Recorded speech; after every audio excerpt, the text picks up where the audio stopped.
En esta presentación trataremos cómo abordar la investigación científica.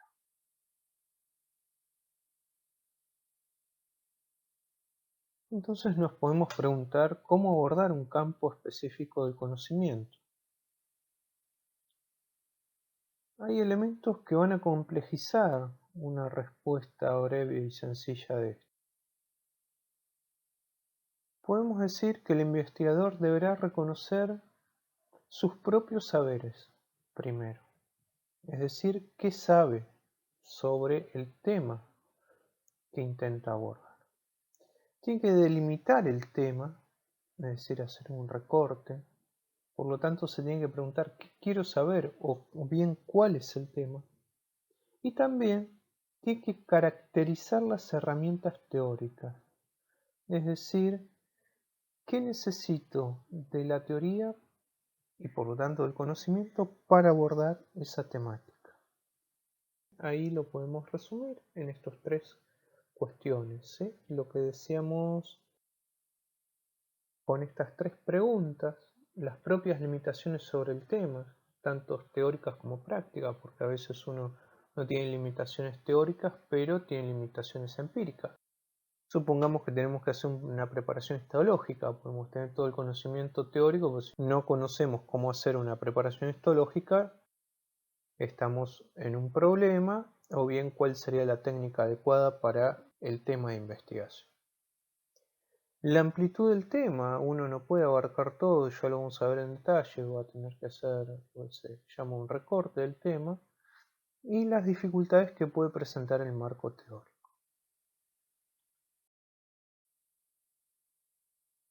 Entonces nos preguntamos cómo es el proceso de investigar. La investigación funciona yendo de la teoría a la empiria y de la empiria a la teoría. Es decir, se retroalimenta una de la otra. Esto tiene que ver con esto que decíamos. Y uno sabe que la teoría se fundamenta en la empiria, en lo fáctico, pero también lo fáctico nos dan nuevos elementos teóricos o nos posibilitan generar nuevos elementos teóricos.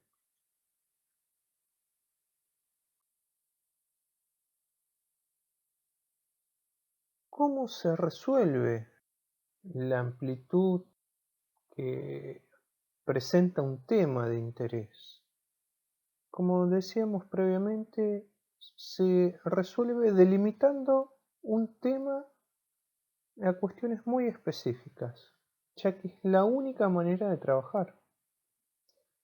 Por eso no se deberían realizar investigaciones muy abarcativas sobre los temas o el tema específico, sino ser bien concreto, porque las investigaciones que son pequeñas, prolijas y bien rigurosas metodológicamente son las que más validez tienen.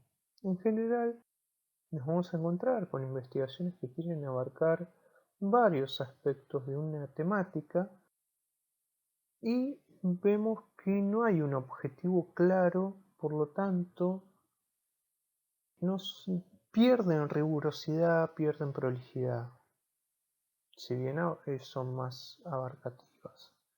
Es decir, intentar decir todo sobre un tema es la mejor manera de no decir nada. Y esto lo podemos ver en muchas publicaciones que abarcan determinada temática y sobre esa determinada temática son con un objetivo que no se termina de entender cuál es el objetivo en sí que pretende. Por lo tanto, para ser experto en un tema solo queda dedicarle tiempo y esfuerzo en estas pequeñas, prolijas y rigurosas investigaciones.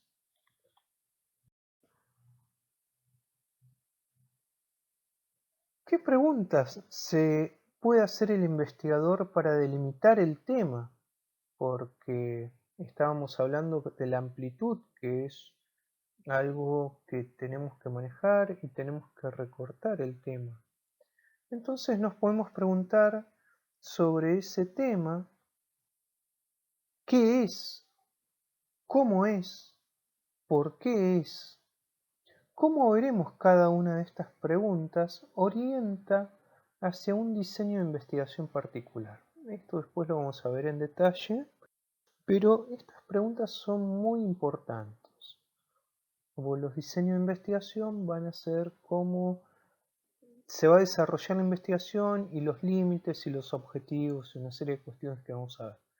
Pero estas preguntas, ¿qué es? ¿Cómo es? ¿Por qué es? Puede haber alguna más, pero nos refieren a estos diseños de investigación.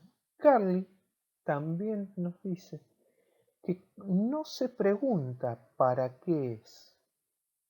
Puede surgir esta pregunta, pero no está dentro del interés de la ciencia. Sí está dentro del interés de la educación, cuando uno da ejemplos de las prácticas, de los fines de ese conocimiento, o bien de la filosofía. Recordemos el término teleología, por ejemplo, que tanto habla Aristóteles. Por ejemplo, el para qué es una semilla para ser un árbol, es decir, persigue un fin último. Y esto, como se ve, no es tan científico. Por eso Carly refiere que el para qué no es una pregunta de la ciencia, aunque a veces nos puede orientar en la redacción del objetivo general. Recordemos esto, que nos puede orientar en la redacción del objetivo general, que ya lo vamos a ver también en esta clase.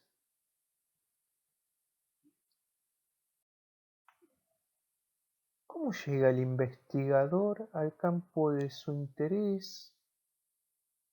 Es decir, debe decidir cuál es su objeto de interés. Solo se puede dar una seguridad operativa, ya que se decide en base a ocuparnos solo de una de las infinitas opciones que nos ofrece un tema. ¿Cómo llega el investigador a ese campo de interés? El investigador llega con un conjunto de herramientas que le permiten desenvolverse en él. Llega con ideas y creencias con las que mira el mundo. En concepto de Bourdieu podremos hablar de un capital cultural. Carly lo denomina ideología y muchos otros autores. Es decir, esas ideas y creencias con las que mira el mundo la vamos a llamar ideología, no desde la connotación política que tiene habitualmente, sino como esto. El otro aspecto son las ideas admitidas por la comunidad científica. A esto lo vamos a llamar hipótesis. Ya veremos que hay distintas acepciones de la palabra hipótesis. Por eso, a otro conjunto de hipótesis se la llama hipótesis de trabajo. Y la suma de hipótesis, estas hipótesis que son las ideas admitidas por la comunidad científica, van a constituir lo que llamamos el marco teórico.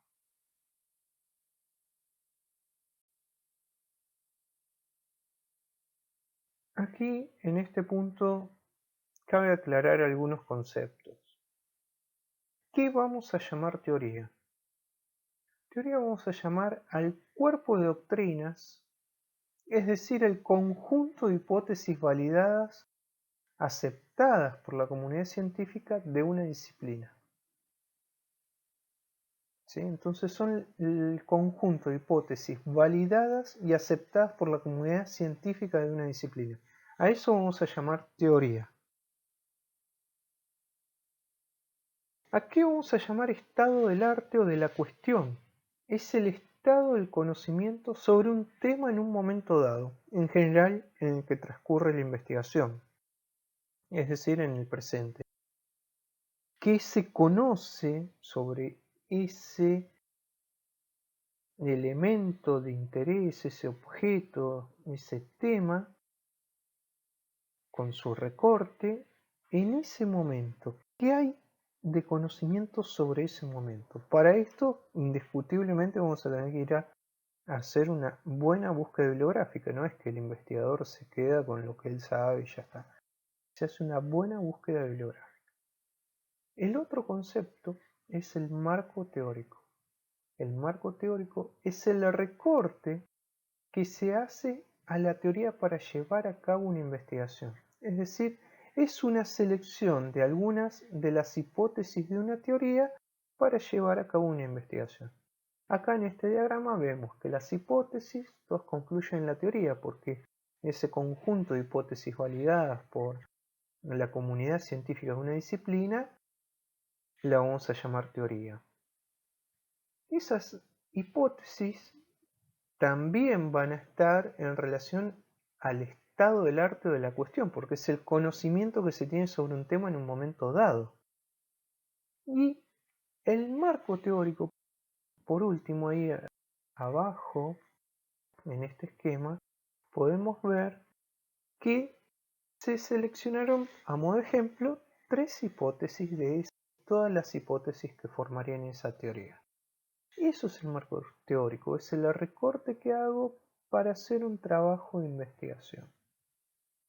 Es el conjunto de hipótesis que voy a tomar de una teoría, algunas selecciono para hacer un trabajo de investigación específico. Retomando los conceptos de ideología y marco teórico. La ideología es la que nos lleva a internalizarnos por algún campo del conocimiento. Pero hay que tener cuidado, porque la ideología también nos puede llevar por el campo de la doxa. Recordemos que la doxa es la opinión. Y la ciencia busca el conocimiento, es decir, el episteme. En las primeras clases, cuando empezamos a hablar de esto, del por qué era, acá se entiende. Por eso, un artículo científico no tiene que tener opiniones. Mejor dicho, no debería tener opiniones personales tales como los autores opinamos, consideramos, etc. Sin embargo, hay publicaciones en donde se encuentran este tipo de cuestiones, de opiniones. Mientras que el marco teórico sería lo que nos permitiría mirar, estudiar y descubrir los problemas.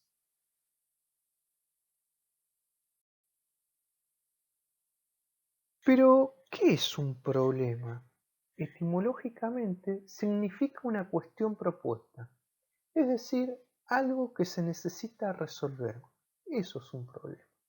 Es una cuestión propuesta, algo que necesita resolución. ¿Y cómo se caracteriza un problema? La estrategia, bastante habitual e interesante, es enunciarlo como una pregunta el problema de investigación. Hay algunos que lo utilizan y otros que no, pero muchas veces se enuncia como pregunta el problema de investigación. Es muy importante y orientativo esto. Es más, hay un manual de investigación en ciencias sociales, Kivi Campenhau, en las páginas 227 a 241, que habla sobre la pregunta inicial. Fíjense la importancia y la relevancia que tiene esto para caracterizar el problema. Hay un refrán que por tradición viene que dice: cuando aprendí todas las respuestas me cambiaron las preguntas. ¿Esto a qué nos refiere? Que se deben buscar las preguntas adecuadas, porque entonces las respuestas surgirán sin esfuerzo. Es un error buscar únicamente las respuestas. Lo mejor es encontrar las preguntas adecuadas. Por lo tanto, la correcta enunciación de la pregunta, tanto desde el punto de vista gramatical como semántico, contribuye a un adecuado abordaje del problema correspondiente. Además, debe poseer un fuerte anclaje en el marco teórico y en la empiria de la disciplina, porque si carece de esto, enseguida ese proyecto no tiene viabilidad. Salvo que sea algo que rompa con los paradigmas existentes, pero eso rara vez ocurre, no es tan frecuente.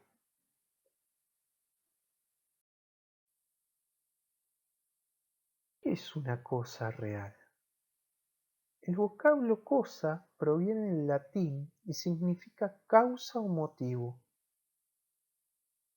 Por ejemplo, indica el motivo de una acción y de aquí como asunto o cuestión. Por ejemplo, el motivo de conversación, es decir, la cuestión de una conversación. Recordemos que definimos que problema es una cuestión propuesta, o sea, es una cosa propuesta, es una cosa que necesita resolución. Siguiendo con la etimología, en latín tardío, causa, cosa, es tomada como res, que significa cosa. Por ello Carli nos refiere que para que algo se constituya en cosa, en algo que es, tiene que haber llamado nuestra atención. Si no llama nuestra atención, jamás se va a constituir en una cosa. La cosa debe ser una cosa real, ya sea concreta o virtual. Es decir, tiene que tener una existencia. Algo concreto puede ser una silla. Algo virtual puede ser el ausentismo. El ausentismo existe, pero no es tangible. Es decir, no es algo que uno lo pueda tocar, lo pueda ver.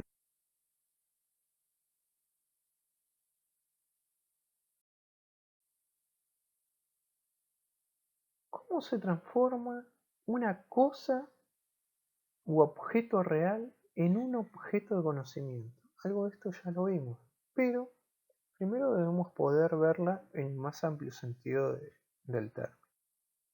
Y luego interiorizarlo en nuestra subjetividad.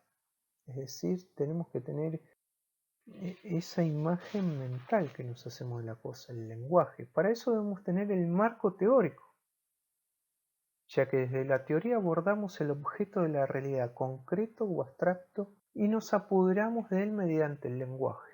Por ejemplo, pensemos en un preparado histológico. Alguien que desconoce de histología va a ver un montón de puntitos y cositas con diferentes formas y colores que no tienen ningún sentido, no tienen ninguna significación. Ahora eso bajo un marco teórico y abordado desde la teoría, ese objeto preparado histológico, vamos a encontrar que tenemos tal cosa, tal otra, y que tal color es una cosa y tal otro es otra, y que tal forma corresponde a determinada cosa. Es decir, eso es lo que se denomina apoderarse mediante el lenguaje. Y hacerlo un objeto de conocimiento, porque lo estamos abordando desde un conocimiento que tiene un fundamento teórico, si no, seguiríamos viendo un montón de manchitas. Por lo tanto, nadie investiga lo que no conoce. Goethe decía, se encuentra lo que se busca y se busca lo que se sabe. Por lo tanto, no se acepta el factor de la casualidad en los hallazgos. Es decir, uno no va a ir en busca de lo desconocido. Uno va a buscar algo en concreto.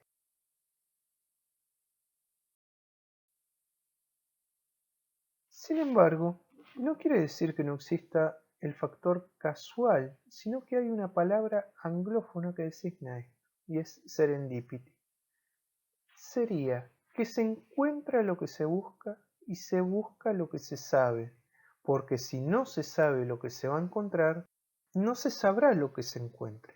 Es decir, este factor casual solo es un hallazgo frente a los ojos de alguien preparado para verlo. Porque si uno no tiene el marco teórico, no tiene los elementos para reconocer ese hallazgo, ese factor casual, va a seguir pasando desapercibido. Por ejemplo, Louis Pasteur decía, en el campo de la observación y el azar solamente favorece a las mentes preparadas. ¿Qué quiere decir con esto? Lo que acabamos de decir. Si alguien no está preparado, no va a saber lo que encuentra. Si no sabe lo que encuentra, lo descarta. como si alguien se encontrara un billete de $100 y no sabe que son $100 y por ahí se lo da a alguien para que juegue. Hay muchas cuestiones que se dieron en la ciencia de este modo, pero había alguien que lo vio.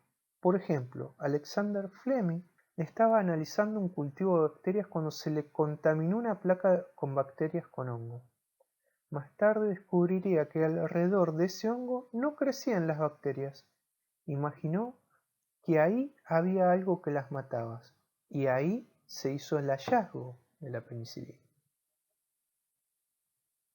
O sea, que fue alguien que lo vio, no dijo, bueno, acá, y siguió con lo que estaba haciendo. No, tenía la capacidad de observar y estaba preparado para observar eso y reconocer que hay algo que estaba pasando.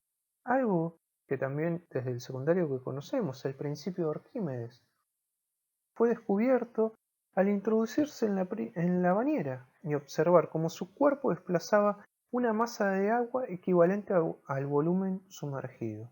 O sea, que el factor casual está, pero no es que, digamos, ese factor casual es así nomás.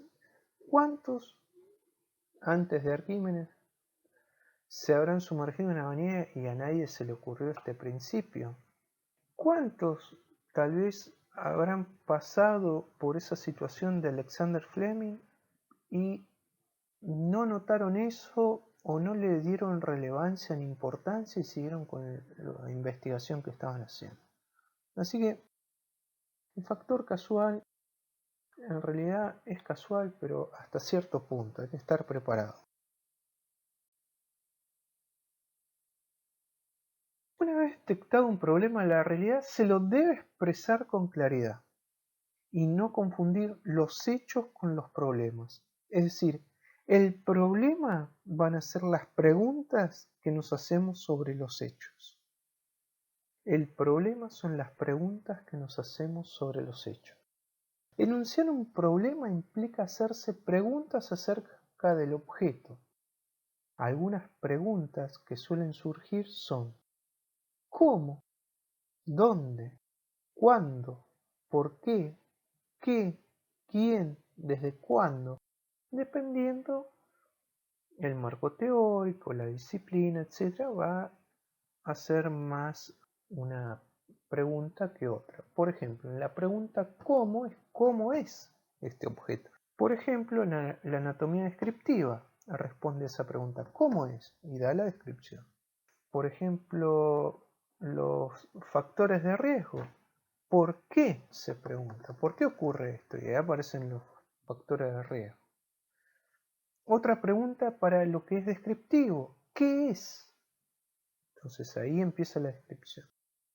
El investigador debe plantearse todas las preguntas que imagine con la seguridad que las respuestas a esa pregunta le indicarán el camino a seguir. No buscar las preguntas que tienen inmediata resolución, porque eso lo encontramos en la bibliografía y entonces no hace falta realizar un trabajo de investigación.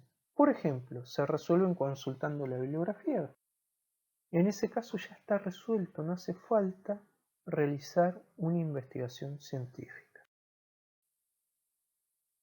¿Qué condiciones debe reunir las preguntas de investigación? Deben reunir una serie de condiciones.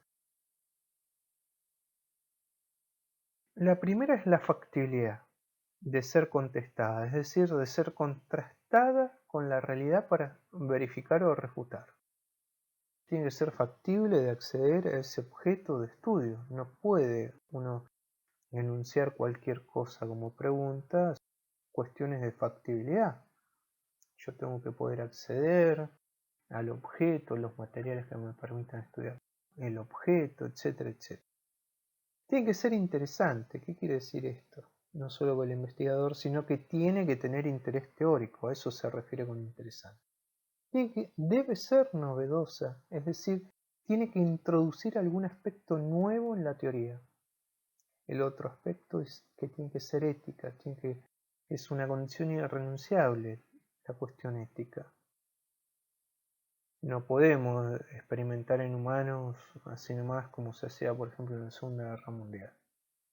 Tiene que ser relevante, debe tener algún aspecto que haga que sobresalga sobre lo que se sabe sobre el tema en cuestión.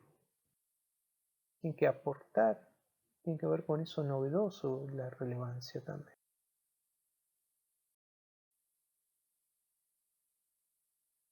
¿Qué es hecho y qué es un problema? Nos podemos preguntar. Esto es una decisión epistemológica del investigador.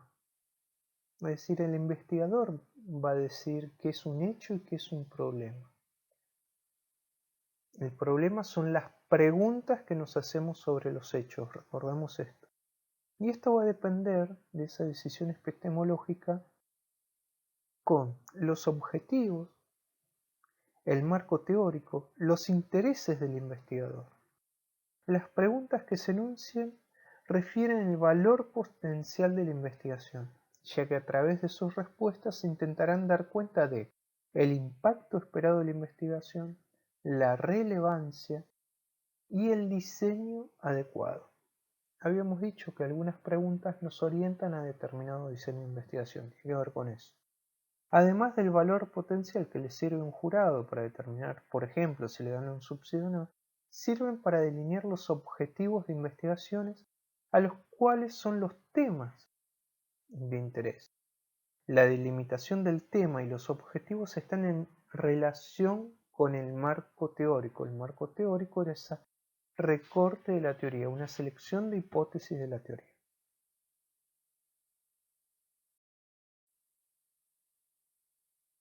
Nos queda por definir qué es un tema de investigación. Un tema de investigación es lo que despierta el impulso epistemofílico del investigador. ¿Qué quiere decir esto? Lo que exacerba el deseo de saber acerca de una porción de la realidad de la que quiere apropiarse, en un juego de abstracciones para resolver las dificultades que se le presentan cotidianamente. Es decir, es aquello que llama la atención del investigador y que ve que hay una determinada problemática, una cuestión propuesta, algo que se tiene que resolver. Eso es el tema de investigación. No es el tema de la disciplina, es el tema de investigación. ¿Se pueden superponer marcos teóricos en distintas disciplinas? La respuesta es sí. Muchas veces se superponen los marcos teóricos y esto nos lleva a otros conceptos, como son multidisciplinarios. Los científicos de diversas disciplinas, con diferentes hipótesis, por lo tanto teorías, procedimientos y conceptos, cada uno aporta desde su disciplina, es decir, no cambian ni los conceptos, ni procedimientos, ni las hipótesis de la disciplina en la cual le es propio, sino que aporta a un conjunto. El otro concepto es interdisciplinario. Se intercambia información y además procedimientos, pero se mantienen las categorías propias de cada disciplina, es decir, los conceptos de cada disciplina, pero se intercambian procedimientos. El tercer concepto que debemos dar es el de transdisciplinario. Es diferente al resto porque las disciplinas abordan un tema y crean nuevas categorías y procedimientos, es decir, uno traspasa su propia disciplina para converger con otros en abordar ese tema, generando categorías y procedimientos nuevos. Siempre toda investigación científica busca lograr soluciones a problemas. Recordemos esto, busca lograr soluciones a problemas. Por lo tanto, tenemos que buscar problemas que se enuncian como preguntas. La ciencia produce conocimiento y la tecnología los aplica. Siempre se trató de generar una disyuntiva entre ciencia y tecnología, pero no lo es así, porque si uno lo genera y los otros los aplican, cuando se aplica pueden surgir nuevos problemas, es decir, esa aplicación, la tecnología, va a generar nuevos problemas que obliga a la ciencia a generar nuevas soluciones, es decir, nuevos conocimientos. Por eso tiene una relación dialéctica y se alimentan mutuamente.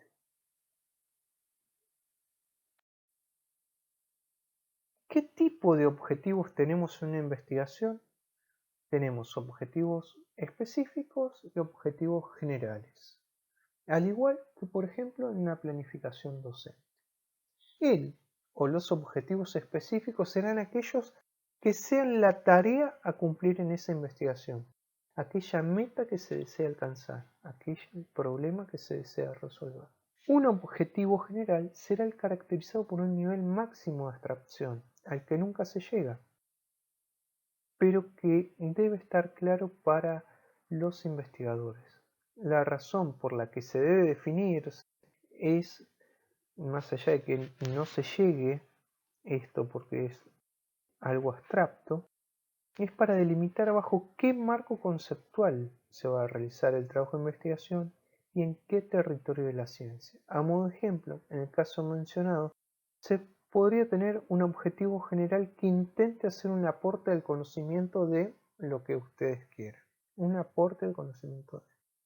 Enunciar el objetivo general sería como explicar a qué marco teórico intentamos hacer un aporte, con la concreción del o los objetivos específicos. Recordemos que la bibliografía está en la página de la cátedra y la pueden consultar.